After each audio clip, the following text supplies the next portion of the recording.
contra ao retorno de Lula e do PT ao poder. Eu acho que isso representa você devolver para a cena do crime quem foi responsável pelo maior saque da história do Brasil, mas também por outras razões. Eu vou aqui buscar resumir aqui em 9 pontos, tá?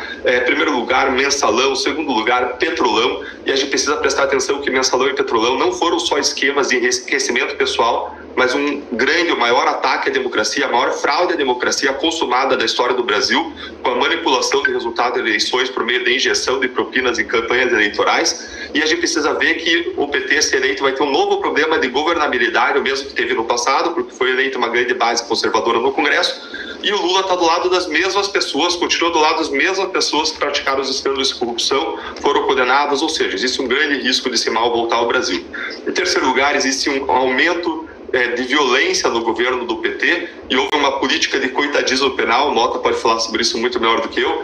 Em quarto lugar, houve um aparelhamento e saque de estatais. Em quinto lugar, o Lula ele defende abertamente a censura, a liberdade de expressão, e eu sou um árduo defensor da liberdade de expressão, inclusive religiosa. Não pode haver controle de mídia como o Lula propõe. Em sexto lugar, em razão do apoio a ditaduras como Nicarágua, Cuba, Venezuela. Gente, é só ir lá olhar na internet, vocês vão ver o Lula falando disso, aspas disso. Muitas vezes as pessoas falavam, eu pensava, será que isso é verdade? Vão lá, chequem, é a mais pura verdade.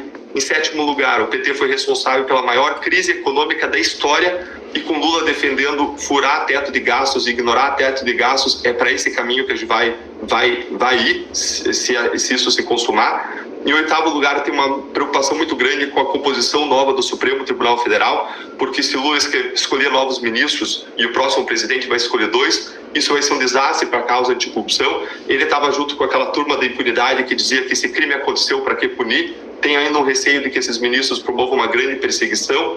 É só olhar o ministro Bruno Dantas, do Tribunal de Contas, como ele está perseguindo a Lava Jato, e que ele estava no jantar de lançamento da pré-candidatura do Lula. E, por fim, Lula e o PT são contrários a pautas conservadoras que eu defendo, envolvendo defesa da vida, da família.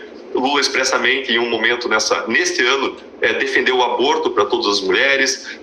Existe uma defesa na ala progressista da descriminalização das drogas, a defesa da proibição da arma de fogo, do porte de arma de fogo, e um preconceito religioso arraigado na esquerda que gerou a invasão da igreja, inclusive aqui em Curitiba, por um vereador do PT. Então, por uma série de razões, eu acredito que a pior coisa que pode acontecer para o Brasil é o retorno de Lula e do PT para a cena do crime. Pergunta de Amanda Klein.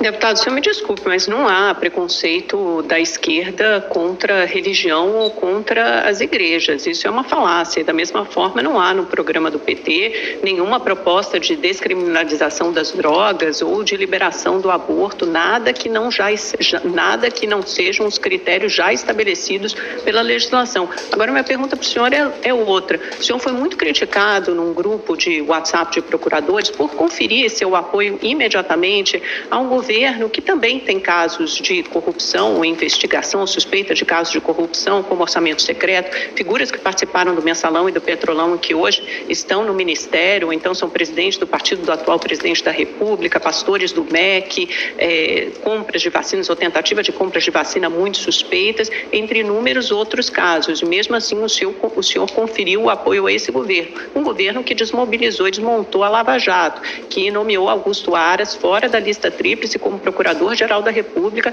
Ele chamou a Lava Jato de caixa preta. A força-tarefa foi absolutamente desmontada. E um governo que não defendeu a Lava Jato no discurso nesse primeiro turno da campanha presidencial. Então, minha pergunta é a seguinte: o seu apoio ao governo de Jair Bolsonaro é um apoio incondicional ou é um apoio com críticas? E se for com críticas, quais as críticas?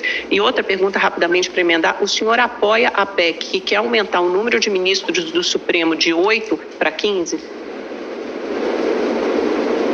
Amanda, eu vou começar com aquelas observações que você fez sobre as questões que eu trouxe. Olha, em primeiro lugar, em relação ao aborto, não sou eu que estou dizendo, basta abrir um vídeo na internet em que o próprio Lula, neste ano, ele disse que aborto deveria ser transformado numa questão de saúde pública e todo mundo ter direito. Gente, não sou eu. Entre na internet, vocês vão ver na boca do presidente Lula. Eu não estou trazendo nada aqui que signifique distorção de verdade. Não. Ainda, além disso, na ala progressista existe uma defesa, sim, da descriminalização das drogas. Vários artistas, muita gente na ala progressista, e o PT abraça a pauta progressista, defende isso. Eu não fui olhar o programa do PT, mas é um ideal progressista. Em terceiro lugar, preconceito religioso existe sim, Amanda. Existe arraigado numa esquerda com uma visão socialista ou mais progressista, uma ideia de que a religião não pode entrar no debate público, ela deve ser empurrada para o espaço privado, o que é contrário ao que a nossa Constituição diz. A nossa Constituição, ela abraça sim o Estado não a laicidade do Estado, mas é uma laicidade que promove as religiões. Isso tem várias regras constitucionais. E aqui em Curitiba, por exemplo, o vereador do PT entrou numa igreja gritando, lá tinha a senhorinha ajoelhada rezando, gritando: fascistas não passarão. Uma coisa absolutamente descabida que reflete um preconceito arraigado na natureza religiosa, ligada com uma visão de esquerda tradicional de que a religião seria o ópio do povo, de que a religião não contribui para a visão de PT, para a visão de esquerda de governo. Indo agora para a tua questão em relação a apoio incondicional. Não, meu apoio não é incondicional. Eu tenho sim ressalvas, as mesmas ressalvas que eu sempre expressei em relação ao governo Bolsonaro. Eu já expressei várias críticas, as críticas que eu tenho eu não mudei, eu não mudo como pessoa por ser procurador, por estar agora no ambiente político, eu tenho as mesmas críticas. Agora, quando você compara o governo Lula e o governo Bolsonaro, você tem amplas diferenças. Primeiro, uma diferença de nível de prova. Em relação a Lula, você é uma pessoa que foi condenada em 3 instâncias. Em relação ao governo Bolsonaro, você não tem o presidente acusado por corrupção até o momento. Você tem sim Lula condenado em 3 instâncias, e você colocar na posição de presidente do país alguém condenado em 3 instâncias por corrupção, ainda que o processo tenha sido anulado, como foram os grandes escândalos de corrupção ao longo da história pelas nossas cortes superiores, é você mandar uma mensagem péssima para os meus filhos e para os filhos de todo mundo que fazer coisa errada vale a pena. Eu não posso concordar com isso. Em segundo lugar, você, além de uma diferença de prova, você tem uma diferença de volume. Você pode ter aí um eventual desvio de milhares de reais, você não pode comparar, ou de milhões, o que seja, nada é comparável com o que aconteceu no Mensalão e Petrolão, desvio de bilhões. Mas tudo bem desviar milhões de reais? Afetaram a nossa...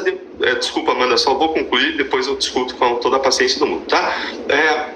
Uma corrupção que afetou, injetando bilhões de reais, campanhas eleitorais. Não se trata aqui de ameaça à democracia, se trata de um ataque consumado, e o que eu considero o maior ataque desde a redemocratização, consumado à democracia com injeção de bilhões para perpetuação de poder e fraude às eleições.